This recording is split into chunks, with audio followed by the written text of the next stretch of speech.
So ayan, hello mga kasari, good afternoon sa inyong lahat. Welcome dito sa ating YouTube channel and welcome din dito sa ating sari-sari store. So mag-vlog muna tayo dito sa tindahan. Dami kong gagawin, hindi ako masyado nakakapag-vlog. Alam nyo naman, nabibusy tayo pag may tindahan, sobrang busy, sinisingit lang natin yung pag-vlog. So ngayon, ang dami kong gagawin, nagdi-display ako ng mga plastic. Kanina pa ako nagdi-display ng mga paninda naming mga plastic dito sa tindahan. So ngayon ko lang naisip na mag-vlog kasi kailangan ko mag-update ulit sa inyo. Kailangan natin na lagi may upload. So time check. Asa na yung isang phone ko?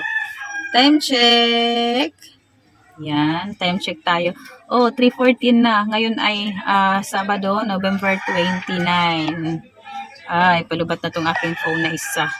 Ngayon, i-video ko lang yung aking mga ginagawa dito sa tindahan. So, busy kasi ako.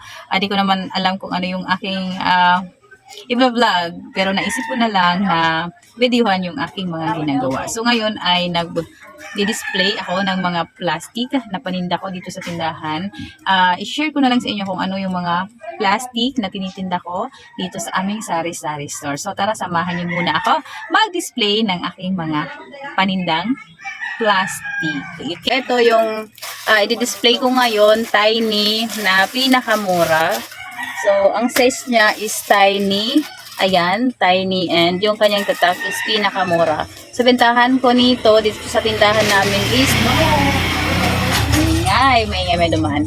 Okay, so ayan. So, bentahan ko nito dito sa tindahan namin is 20 pesos. Ang bili ko nito, isang rim sa city ay 140 pesos. So, ang benta ko dyan is 20. So, 10 pack ang laman ng isang rim. So, 200 minus 140. Ayan, may 60 pesos ako nakita dito sa 1 rim na tiny. Tapos, meron din akong mini, pero na-display ko na siya. Andun sa taas. Mamaya ko na lang sa inyo ipapakita yung iba naming mga plastic na paninda dito sa tindahan kasi na-display ko na. Nalit kasi ako mag-video. Ngayon lang ako nakaisip mag-vlog. So, eto naman, meron din ako dito 4x8 na Calypso na malinaw. So, ito ay ginagamit pag magre-repack po kami ng asin at asukal. Yung mga bumibili nito sa akin is nagre-repack sila ng asin at saka asukal. Ang ingay. Pasensya na kayo. Sige. Wait. Ay, naglalako ng siupaw. So, pasensya na kayo. Maingay yung video ko kasi nasa gilid kasi kami ng kalsada. Kaya ang dami ninyong maririnig na maingay. So, balik tayo dito. Ayan na naman. May maingay na naman. Ay, nako. Pinagpawisan ako. Okay, so, ayan, dito na tayo. Sa ito ay 4x8 ang kanyang size. Ang laman nito ay 20 ka pack. Pakita ko sa inyo. So, ganito siya. Ayan, by 5 kasi ito. Bawat isang tali is by 5. So, apat na tali siya. So, 20 ang kanyang laman. So, ito ay ginagamit ko pag nagre-repack ako ng asin. Bentahan ko nito is 10 pesos. Ganito siya kalaki. Ayan, mga ganyan kalaki.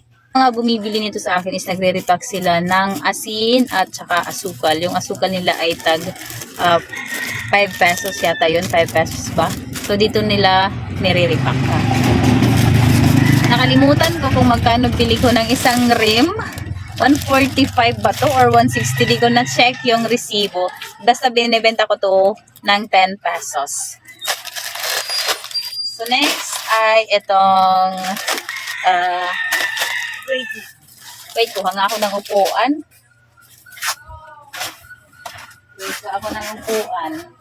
Hirapan ako. Okay, so next, wait, may nadaan ulit ng mga motor. Yun ang mahirap dito pag nag-vlog talaga ako kasi ang maingay siya, daming motor na dumadaan kasi pilit niya kami ng kalsada. Kaya paulit-ulit ako nagsasalita. Yun. So, may bumili, kaya nahinto yung pag-vlog ko at maingay din. So, saan na nga ba tayo? Tapos tayo dito sa 4x8. Ito ay 8x14. Bentahan ko nito is 18 pesos. So, ang laman nito, 10 pack ang laman nito. Yan. So, bentahan ko nito is 18 pesos. Ang bili ko nito nasa 140. Yan, nasa 140 yata to. Nakakalimutan ko kasi kung magkano yung exact na bili ko talaga. Alam ko 140 kasi ito dati. Kaya benta ko siya ng 18 pesos. So ngayon, di ako sure kung ganun pa rin. Basta, di pa naman yung nag-increase. So, 18 pa rin ang benta ko niyan. So, labo. Ito ay labo na ito by 14. Kaya ako nagkaroon ng mga ganitong paninda ng mga sandubag, ng mga plastic. Kasi syempre, gumagamit rin ako ng mga sandubag at saka mga plastic. Dito kasi sa lugar namin, halos walang nagtitinda. Kulang yung nagtitinda ng mga ganitong items. Kaya, so ako, naisip ko na itinda ko na lang yung mga binibili ko, yung mga ginagamit ko ng mga plastic. So, magtinda na rin ako kasi wala dito nagtitinda sa lugar namin. Kaya, madami kaming customer pagdating sa mga sandubag at saka itong mga plastic linaw, labo. So, dito kasi sila kaagad pumupunta sa amin. Dito kaagad sila pumupunta sa amin paghanap nila mga plastic, mga sandubag. Kasi lagi kami may stock. Hindi kami naubusan kahit iba-ibang size meron kami. Sa ibang tindahan kasi, wala silang panindang mga ganito, na mga plastic, sandubag. Wala. Kaya, yung mga customer, diretso dito sa tindahan. Kasi ilan na kami na may mga plastic kami dito na iba-ibang size. Yung mga kailangan nila ng mga plastic is nandito. Yung mga gamit nila na mga plastic, pag sila ay magre-repack, andito sa amin. Minsan, nagtatanong rin kasi sila sa akin kung ano yung mga pwede gamitin, kung sila ay magre-repack tulad ng mantika, tag 5 pesos, 1/4, kalahating lapad. Nagtatanong sila dito sa akin. Kaya minsan dito rin sila pumupunta sa akin kasi alam ko rin kasi yung mga size ng mga plastic at mga sandubag kasi galing rin naman ako sa city, nakapagtinda na ako doon. Kaya alam ko yung mga size ng mga plastic. At saka yung mga linaw, labo, alam ko kasi yun kung anong mga klase ng mga plastic. Kaya nagtinda na rin ako kasi ano ko na siya, parang gamay ko na yung mga size ng mga plastic. So, ito lang yung hindi ko pa na i-display, no? Ito lang na nandito. Yung iba kasi na-display ko na kanina. So, magdi-display na muna tayo kasi na-display ko na naman yung iba. So, ayan, samahan nyo na muna ako mag-display. Kapag kita ko na lang sa inyo mamaya pag tapos na ako mag-display nito. Sasabihin ko sa inyo kung ano yung mga plastic na ginagamit ko dito sa tindahan at itong mga paninda ko. So, ito hanggang 3 kilo ito. Itong tiny, ang size niya is kasya hanggang 3 kilos. Ito kasi yung ginagamit ko pag may bumibili sa amin ng bigas na 3 kilos. Kasi kasya to. Yung mga customer namin dito kasi mahilig yun sila magtanong. Yung iba kasi syempre di nila alam. Kaya nagtatanong sila lagi dito sa akin pag bumibili sila. Yung kasya sa 2 kilo, kasya sa 1 kilo, kasya sa 3 kilo. Ganon sila. Eh ako syempre alam ko. Ako kasi alam ko yung mga size. May alam tayo sa mga size ng mga plastic. Kaya yung iba, mas gusto na bumili dito sa amin. Yan. So, ganito pala ako mag-display ng mga paninda namin mga sandubag at mga plastic, labo, linaw. So, eto, ano lang to, yung pairwire. Ginawa namin parang aguha. Yan, oh. Ayan yung ginawa namin. Yan. Kuha lang kayo ng tie wire, tapos bilugin nyo lang dyan. Yan. Tapos, eto, yung pangsabit ko lang. Mga ano lang to sa linaw na mga 1 1/2, 1 1/4. Ayan, ginanon ko lang siya. Nila ko lang, kaya naging ganito. Patibay kaya to. Yan. So, pag ganyan na, ilagay lang sa may butas. Yan. Yan, tadan! Para may aguhan na. Hindi ko alam ano sa Tagalog yung aguhan. Yan siya. So, ganito lang. Yan. Yan. Oh. Okay, o di ba, mabilis? Yun yung technique ko. Pag ako nag-display ng mga plastic bags. Mga plastic. Yan. So, ito ay tiny.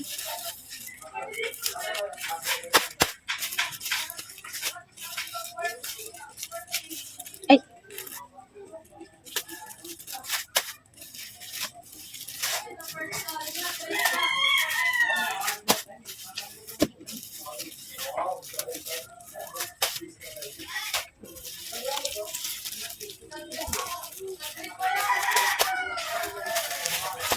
Mainitan ako, mainit.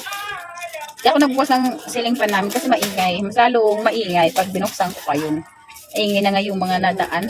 Maingay pa din yung aking ceiling fan. Kaya, nagtsaga na naglalako.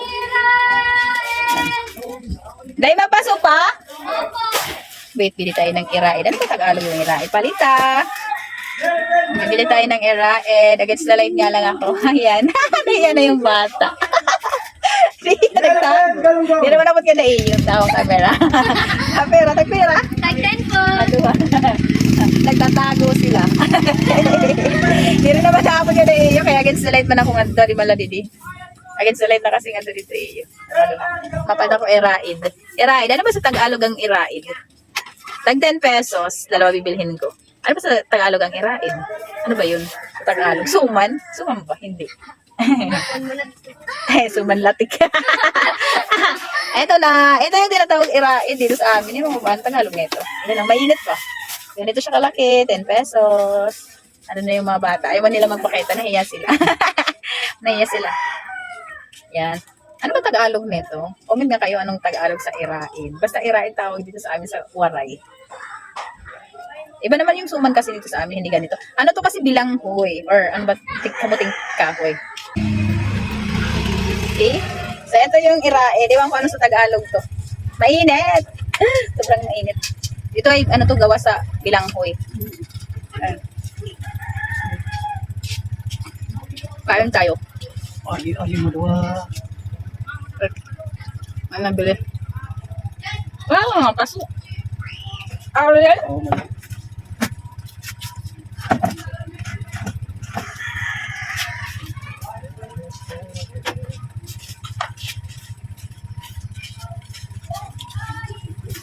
Ano ito yan?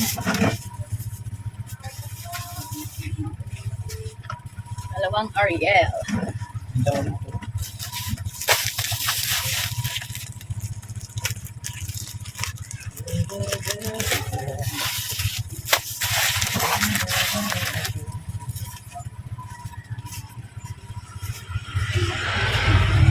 Tulong nga daw ni.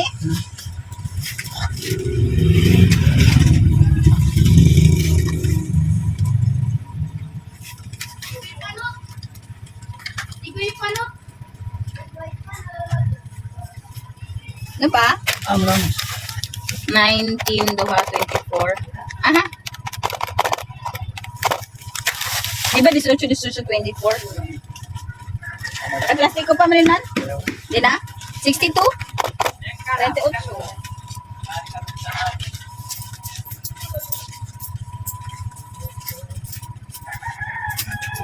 Ade. Yun, may bumili ng mga ng Downy at saka Ariel. So, naglagay tayo ng gloves. Masasabunan yung kamay ko. Wala, pumapasok na yung ano.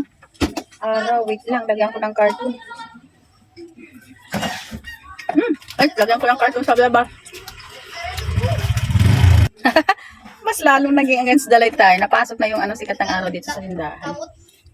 So, merienda muna ako.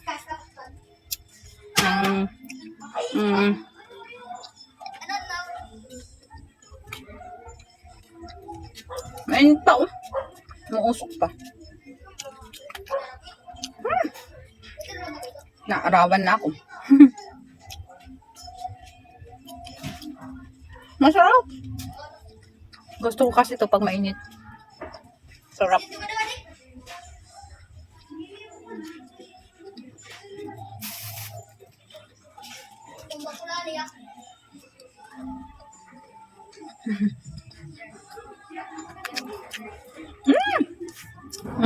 Yung sikat ng araw.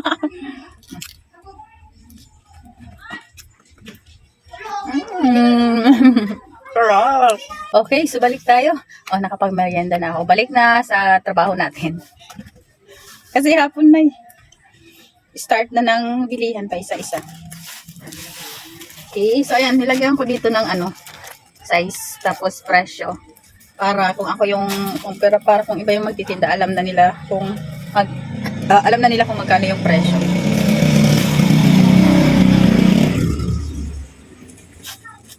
Tali na natin para ma-display ko na. Kailangan ko na bilisan kasi hapon na dami ko pang gagawin. Di pa ako tapos mag-display. Makalat dito sa tindahan, sa kusina namin. Yan na siya, sasabit ko na. Okay, ayan. So next ito. 8 by 14. 18 yung benta ko nito.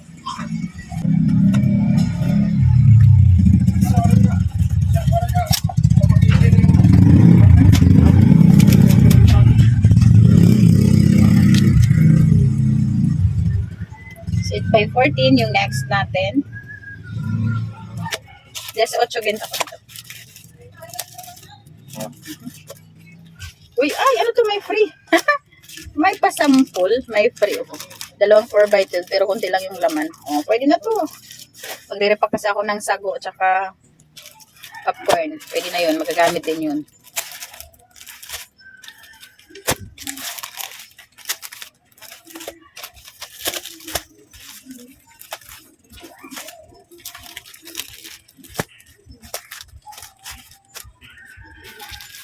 Uy, ito pa.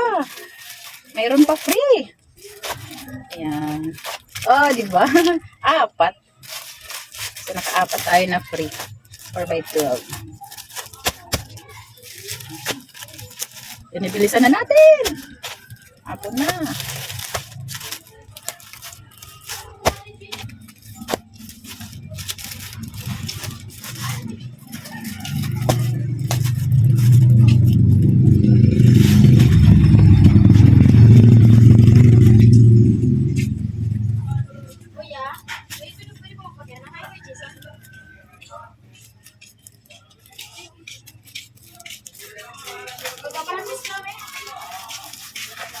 So next ay itong 4 by 8 naman. Parang may larong andito, may laro ng basketball, mga bata. Maingay na naman.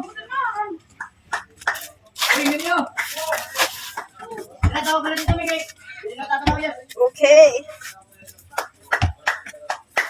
4 by 8. Mabenta sa amin yung 4 by 8.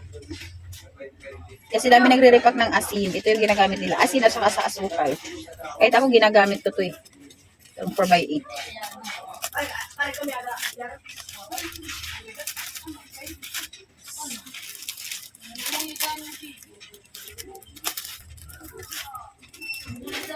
Okay.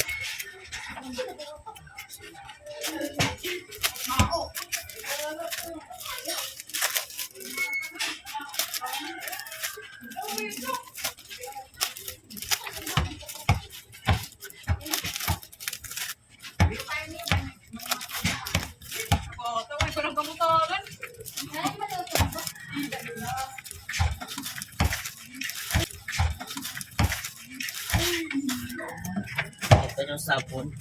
Sabon. Bioderm. Anong sabon mo ngayon? Bago ka na naman. Nagbago ka na naman ng sabon. May green halo, may green. Nga, Bioderm may ada. Hindi. Hinugulat ko kan gold talaga. Ano yun? Gold white? Huwag hilungan ito, mahamot ano ko, ang color. Sunod, ano ba na color? Amo na dito ako. Iba mo na, green man ito sulod. Kasi buwan yelo, buwan yelo. Yan na.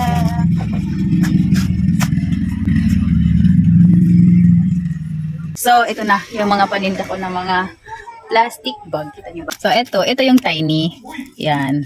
Tiny yan. Hirapan ako mag-video.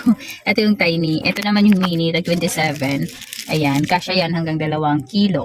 Ito naman is micro, tag 20. Kasya naman yan ng 1 kilo. So, ito yung 8 by 14. Yan. So, ito, 8 by 12, pag 18. Ito naman is 7 by 14. Ganito siya. 18. At ito naman is 6 by 12. Yan. Ito is 6 by 10, 10 pesos. Yan. 4 by 12, 25. And ito naman is 3 by 10. Ayan. Ayan. So, 3 by 10, 18. Ito, 4 by 12, 25. Okay, so ito yung mga plastic natin. So ito ay 1 by 10. Ayan, 1 by 10 ginagamit ng iba to pag nagre-repack sila ng mga mga tuyo, mantika. 5 pesos ito yung gamit nila. Asukal, ito yung gamit nila. Wala na kaming 1 and 1/4. Baka walang stock, ayan o. Tapos ito next is ginagamit, ito naman next is 1 and a half, tag 12 pesos. Ito ginagamit ko siya pag nagre-repack ako ng mga paminta. Pati ito, yung 1 and 1/4. Kaya lang wala na kami 1 and 1/4. And next is ito. Ayan. Ito, kita nyo ba? Texas naman to na 2x10. Ginagamit to pag nag-ice candy, tag 5 pesos. Ito, Texas din na 1.5. Ayan, tag 12 benta ko nito. Pang ice candy din siya. Ayan, mas maliit lang to kaysa dito. Ito kasi medyo mas laki. 2x10. So, ito is, ano to, nung nagre-repack ako ng asukal, ito yung ginagamit ko. Victorian tag 1/4. Ayan. And ito naman ay 1 3/4. Ito, 1 3/4. Ginagamit ko siya pag nagre-repack ako ng mga Ricardo or Laurel at mga bulaklak saging, Star Anise. Ito yun. Ito naman ay 13 pesos bintahan ko nito. At ito naman ay 4x6. Ginagamit din to nila kung nagre-repack sila ng asin. Kasi dalawa kasi yung gamit nila na pan-repack ng asin. 4x6 and 4x8. Ayan yung sinabit ko kanina. And ito naman is 5x10 na malinaw. Ginagamit nila pang sandwich, kung ano lang yung i-repack nila dyan. Ayan. 5x10 na malinaw. Bentahan ko dito ay 16 pesos. Ito naman ay 2x4 pag nagre-repack ako ng Laurel or Ricardo na tag piso. Ito yung ginagamit ko. 2x4. 6 pesos benta ko nito. Ito sa chlorine, itong 2x3 na makapal. Sa chlorine. Benta ko nito ay 8 pesos. Wala na yung, ito yung manipis ng 2x3. Sa mga pamenta, ito yung gamit ko. Benta ko nito is 5 pesos. So ito lahat yung mga plastic na binibenta ko dito sa tindahan. Ayan. At yung andito sa labas. So ito pa pala, may isasabit pa pala tayo. Ito pala yung 2x3 namin. Ayan, nandito pala siya kanina. So ito yung 2x3, ito naman ay 5 pesos bintahan ko nito. So dito ako nagre-repack. So dito ako nagre-repack ng mga paminta na tag piso. Ayan. So ganito siya kalaki. So bintahan ko nito is 5 pesos.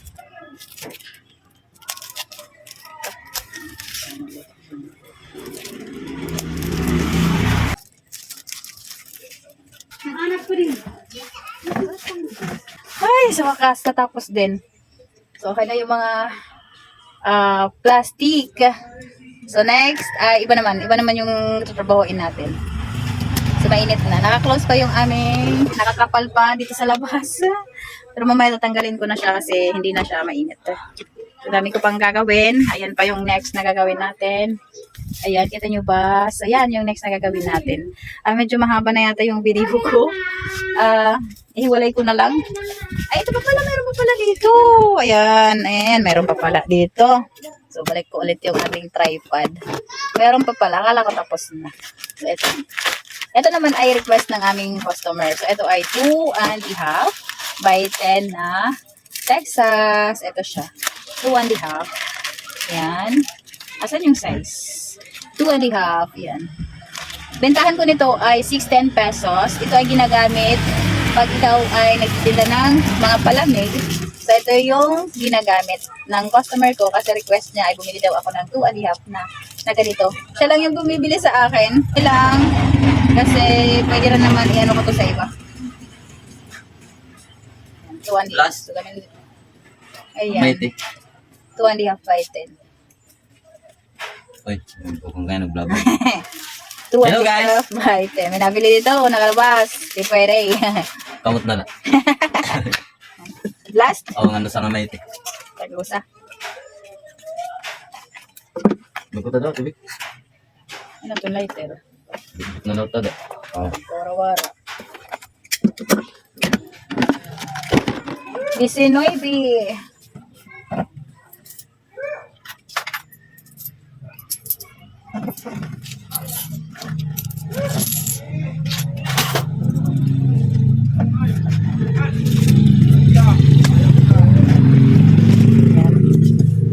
Okay, so balik tayo. So ito ay half frame lang yung binili ko kasi isang customer lang naman yung naghahanap nito. 10 ganito lang, 10 pack ang kalahating rim. Kala ko tapos na tayo mag-display, mayroon pa pala. Gusto ko kasi lahat, i-display ko na lahat ng plastic kasi makalat. Tsaka hindi ko nakikita kung ano yung size na meron kami. So, ito yung gagamitin ko na pinakatali. Ayan, ito naman ay sa mga linaw lang, 1.5. So, ginaganyan ko lang siya. Mahaba kasi yan eh. May pangtali na tayo. Matibay ito. Mahirap siya maputol. So, yan. So, yan na, may tali na. So, okay na siya. Puno na yung lagayan namin dito. Diba? Yung nandito namin, puno na. Yung nandyan, ayan, puno na yan. So, dito ko na lang ilalagay muna pansamantala. Ihilera natin dyan itong 2.5 by 10. para makita ng mga customer namin na may size kami ng ganito. Ito ang lahat.